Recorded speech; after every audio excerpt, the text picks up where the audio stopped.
Ассаламу алейкум туғандар, қандайсыздар? Назарыңыздарда қайрадан эле базар жоқ каналы.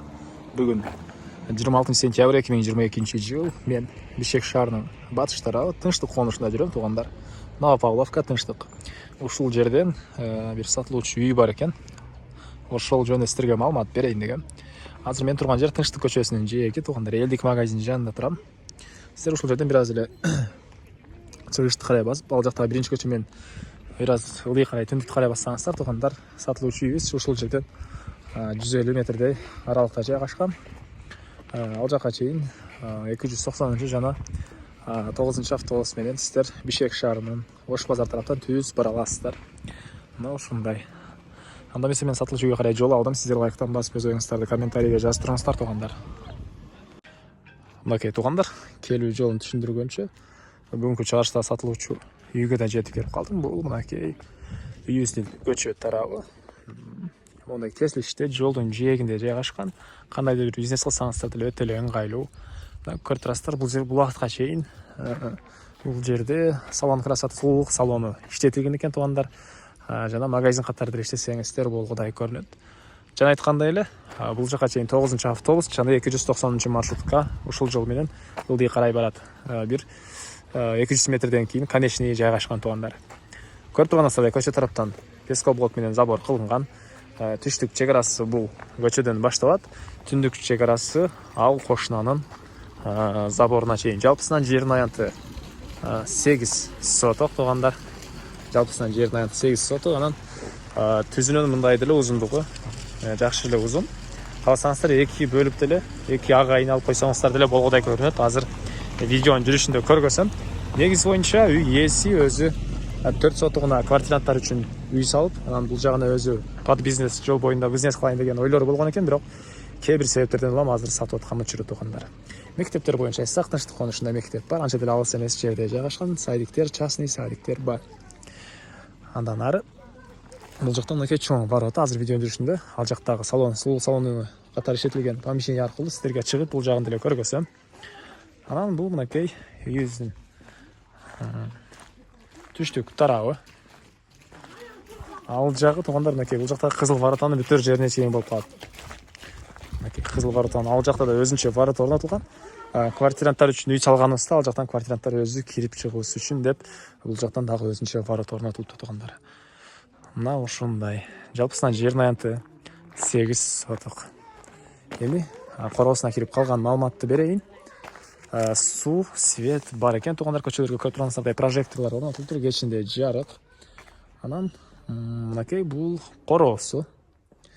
Жана айткандай эле жердин аянты 8 соток. Суу, свет бар, канализация септикке куюлат. Отопление, паровой отопление бар туғандар. Ал көмүр менен иштеген котел менен үйүбүздү жылытат экен. Үйүбүз жөнүндө айтсак 95 квадрат метр туғандар. Бышпаган кирпич менен бүтүрүлгөн. Тышкы тараптан декор чачылып тур, көрүп турасыздар. Алды тарабы көрүп турганыңыздардай чоң навес, ылдый тарабы стяжка болгон. Мынакей кенен 2-3 машина баткандай жай көрүнөт. Анан алды тарабы мондай бош жерлер, жер жемиш экенге жер, жана түрлүү черешня, жабдалы жана башка көптөгөн бактар бар. Азыр аны деле видеонун жүрүшүндө көргөзөм. Мына ушундай.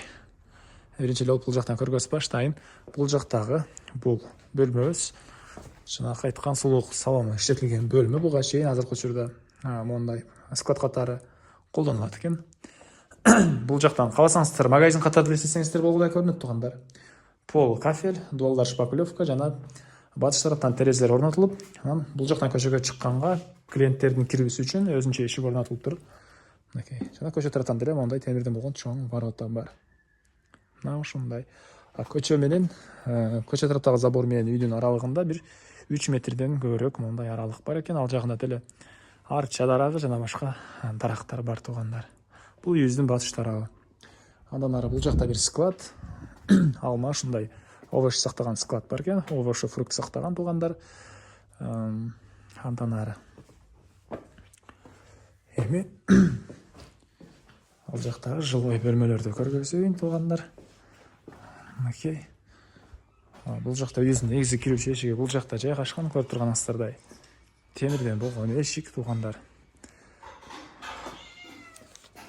Андан ары түзеле кирсек туугандар, бул жакта мондай кире бериш жана дагы бир аз бассаңыздар бул жакта очоккана. Мына көрүп турасыздар да 2 очогу бар экен. Бул жакта отоплениянын котелу жайгашкан бөлмө, ички тараптан раковина орнотулуп, суу чыгарылган. Түндүктөн, чыгыштан форточкалар орнотулуптур туугандар. Мына ушундай көрүнүштө. Жана ушул эле жерден сиздер түзөтсөңүздөр. Бул жагы чоң санузел. Бул жак санузел. Суу саристон менен жылыйт. Полдор кафель, дубалдар кафель. Түндүк тараптан форточка орнотулган. Анан ушул эле жерден биз бул жакта тамактануучу бөлмөгө кирип кетсек болот экен, бул жактан. Жана бул жактан деле кирип кетсеңиздер болот. Бул жактан деле көрсөтүп барайын, бир чекеде. Киргенде эле сол тарапка карап деле кирсеңиздер болот тамактануучу бөлмөгө. Жана ал жактан деле кирип келсеңиздер болот. Бул бөлмөнүн түштүк тарабынан чоң терезе орнотулган, потолок пластик, дубалдар обой, пол ламинат. Жана ушул эле жерден сиздер түзөтсөңүздөр. Бул жакта чоң зал. Потолок гипсокартон, дубалдар обой. Анан мебелдин баарын калтырам дейт туугандар. Мебелдин баары калат. Мебелдин баары калат. Андан ары жана ушул эле жерден түзөтсөк, бул жакта бир мондай спальня бөлмө бар. Потолок гипсокартон, дубалдар обой, пол ламинат. Мына ушундай көрүнүштө. Ар бир бөлмөдө отопление батареялары бар, кышкысы жылуу дейт үй ээси. Жана чыгыш тарабынан пластик терезе орнотулуптур. Эми короосуна чыгып калган маалыматты берейин. Кайрылуу үйдүн короосунан туугандар. Эми воротаны көрүп турасыздар. Сүрүп ачылып жабылган ворота экен туугандар.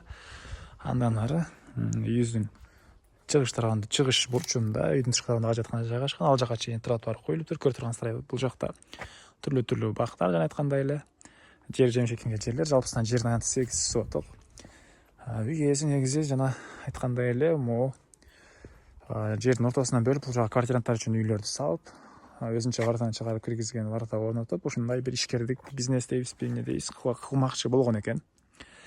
Кээ бир себептерден маны кылбай, азыркы учурда сатып аткан учур туугандар. Үйүбүздө көрдүңүздөр, угловойдо жайгашкан. Кааласаңыздар магазин, кааласаңыздар жанагыдай үй ээси өзү салон иштеткен экен. Ошол сыяктуу салон иштетесиздерби?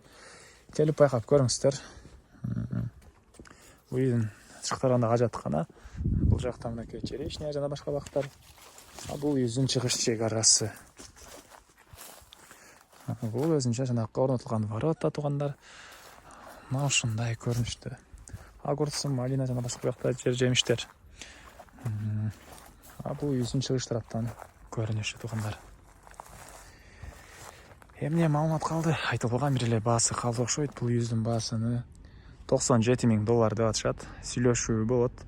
Ээсинин номерин мен экранга калтырам. Звонок кылып сүйлөшүп көрүңүздөр. Сүйлөшүү болот. Анан достор менен, группалар менен бөлүшсөңүздөр, мага үй ээсине жана кимдирdir ошол сыяктуу үй издеген болсо, ошол адамга чоң жардам берген болосуздар. Анда эмесе мен сиздер менен коштошом. Кийинки чыгарышка чейин туугандар, саламатта калыңыздар.